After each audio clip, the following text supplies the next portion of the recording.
தமிழகத்தை பொறுத்தவரை இனி அடுத்து வரக்கூடிய நாட்களில் கனமழையானது தீவிரமடைய வாய்ப்புள்ளது. எந்தெந்த மாவட்டங்களுக்கு அதிக கனமழை, எந்தெந்த மாவட்டங்களுக்கு மிக கனமழை பதிவாக வாய்ப்புள்ளது. அது சொல்ல பார்க்க போறோம். நீங்க நம்ம சேனலும் சப்ஸ்கிரைப் பண்ணாம இருந்தீங்கன்னா மறக்காம லைக் பண்ணிக்கோங்க, சப்ஸ்கிரைப் பண்ணிக்கோங்க. தமிழகத்தில் பொதுவாக ஓரிரு இடங்களில் மழை பெய்துள்ளது. காரைக்கால் பகுதிகளில் லேசான மழை பதிவாகியுள்ளது. புதுவையில் வறண்ட வானிலை நிலவியது. அடுத்த 7 தினங்களுக்கான வானிலை முன்னறிவிப்பு மற்றும் எச்சரிக்கை. தென்கிழக்கு வங்கக்கடல் மற்றும் அதனை ஒட்டிய பூமத்திய ரேகையை ஒட்டிய கிழக்கு இந்திய பெருங்கடல் பகுதியில் நிலவிய ஆழ்ந்த காற்றழுத்த தாழ்வு பகுதி மேற்கு வடமேற்கு திசையில் நகர்ந்து 25ஆம் தேதி காற்றழுத்த தாழ்வு மண்டலமாக வலுப்பெற்று தெற்கு வங்கக்கடலின் மத்திய பகுதிகள் மற்றும் அதனை ஒட்டிய பூமத்திய ரேகையை ஒட்டிய கிழக்கு இந்திய பெருங்கடல் பகுதியில் இலங்கை திரிகோணமலையிலிருந்து தென்கிழக்கே சுமார் 600 கிலோமீட்டர் தொலைவிலும், நாகப்பட்டினமிலிருந்து தென்கிழக்கே 880 கிலோமீட்டர் தொலைவிலும், புதுவையிலிருந்து தென்கிழக்கே 980 கிலோமீட்டர் தொலைவிலும், சென்னையிலிருந்து தெற்கு தென்கிழக்கே 1050 கிலோமீட்டர் தொலைவிலும் நிலை கொண்டுள்ளது. இது வடமேற்கு திசையில் நகர்ந்து அடுத்த 24 மணி நேரத்தில் ஆழ்ந்த காற்றழுத்த தாழ்வு மண்டலமாக வலம் பெறக்கூடும். அதன் பிறகு அதுக்கடுத்த 2 தினங்களில் வடமேற்கு திசையில் தமிழகம், இலங்கை கடற்கரை நோக்கி நகரக்கூடும். இதன் காரணமாக 25ஆம் தேதி கடலோர தமிழகத்தில் ஒரு சில இடங்களிலும், உள் தமிழகத்தில் ஓரிரு இடங்களிலும், புதுவை மற்றும் காரைக்கால் பகுதிகளிலும் இடி மின்னலுடன் கூடிய லேசான மழை முதல் மிதமான மழை பெய்யக்கூடும். கனமழை பெய்யக்கூடிய மாவட்டங்கள் ராமநாதபுரம், புதுக்கோட்டை, தஞ்சாவூர், திருவாரூர், நாகப்பட்டினம், மயிலாடுதுறை மாவட்டங்கள் மற்றும் காரைக்கால் பகுதிகளில் ஓரிரு இடங்களில் கனமழையும் பதிவாக வாய்ப்புள்ளது.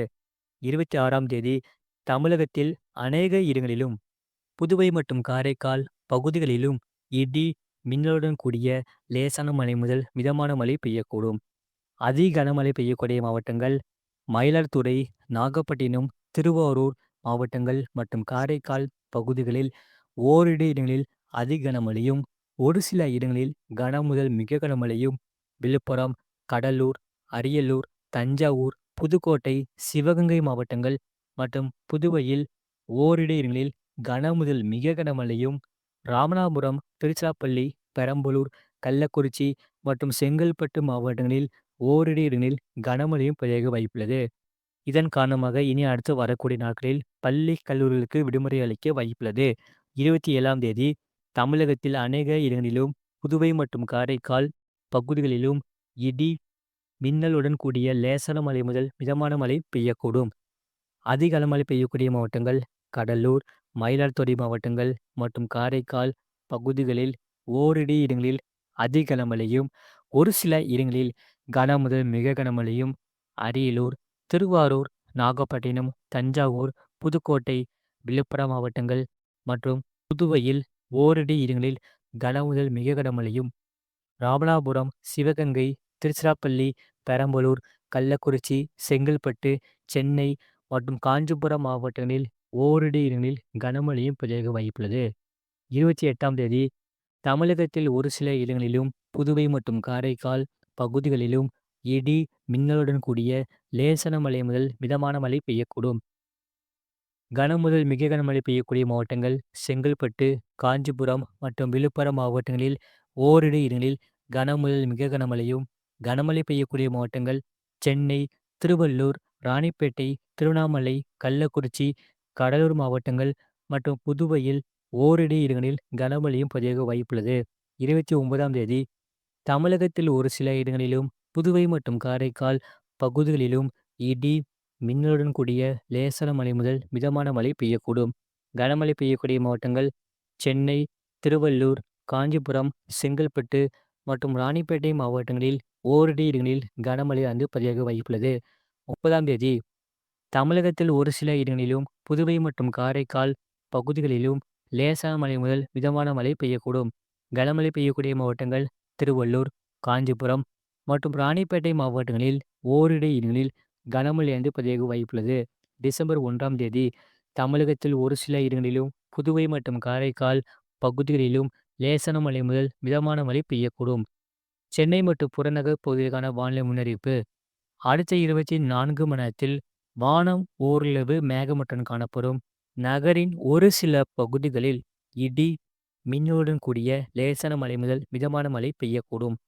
அதிகபட்ச வெப்பநிலை 29 முதல் 30 டிகிரி செல்சியஸ் ஒட்டியும், குறைந்தபட்ச வெப்பநிலை 24 முதல் 25 டிகிரி செல்சியஸ் ஒட்டியும் இருக்கக்கூடும். அடுத்த 48 மணி நேரத்தில் வானம் பொதுவாக மேகமூட்டத்துடன் காணப்படும். நகரின் ஒரு சில பகுதிகளில் இடி, மின்னலுடன் கூடிய மிதமான மழை பெய்யக்கூடும். அதிகபட்ச வெப்பநிலை 29 முதல் 30 டிகிரி செல்சியஸ் ஒட்டியும், குறைந்தபட்ச வெப்பநிலை 24 முதல் 25 டிகிரி செல்சியஸ் ஒட்டியும் இருக்கக்கூடும். மீனவர்களுக்கான எச்சரிக்கை.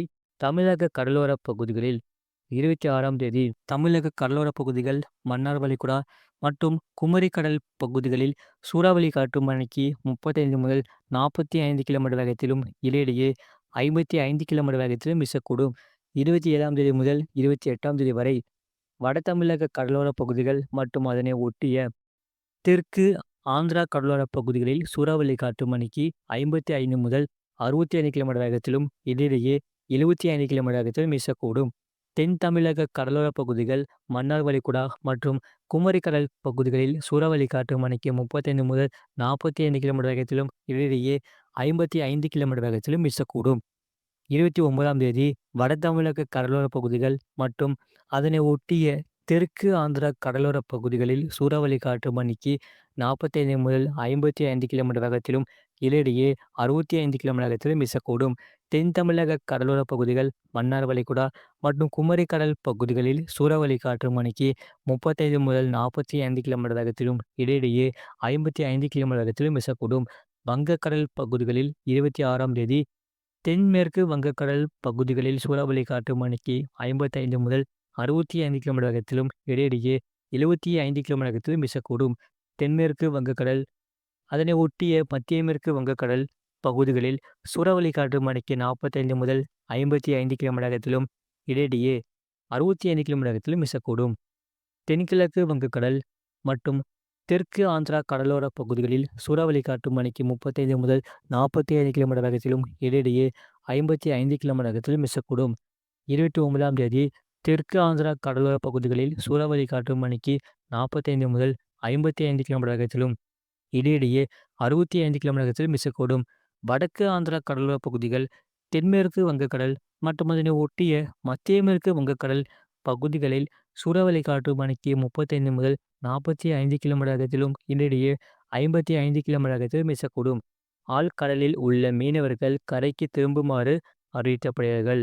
அரபிக்கடல் பகுதிகளில் 30ஆம் தேதி வரை தெற்கு கேரளா கடலோர பகுதிகளில் சூறாவளி காற்று மணிக்கு 35 முதல் 45 கிலோமீட்டர் வேகத்திலும், இடையிடையே 55 கிலோமீட்டர் வேகத்திலும் வீசக்கூடும். மேற்குறிப்பிட்ட நாட்களில் மீனவர்கள் இப்பகுதிகளுக்கு செல்ல வேண்டாம் என்று அறிவிக்கப்படுகிறார்கள். மறக்காம நீங்கள் லைக் பண்ணிக்கோங்க, சப்ஸ்கிரைப் பண்ணிக்கோங்க. இனி அடுத்து வரக்கூடிய நாட்களில் படிப்படியாக கனமழை தீவிரமடைய வாய்ப்புள்ளது. 26ஆம் தேதி அதி கனமழை பொழிய வாய்ப்புள்ளது.